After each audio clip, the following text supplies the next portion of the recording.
Krásna akcia a vedúci gól slovenskej reprezentácie.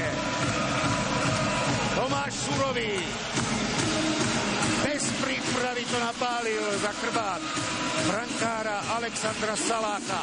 Treba povedať, že pri tomto gole majú najväčšiu zásluhu Peťo Helvecký a Tomáš Surový. Tomáš Helvecký počkal na spoluhráčov, ktorí dostriedávali, prišli na vás. To bol Martin Bartek. Martin Bartek vlastne dostal pred bránkou.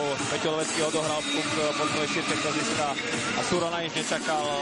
Nabil vlastne Bartekovi, ktorý mal ťažkú pozíciu. To nebola ľahká strela z prvej, ale veľmi dobre zakončil a vedieme 1-0. Ale Česi úplne zabudli na Martina Barteka, ktorý si tak na svoje konto pripísal 9.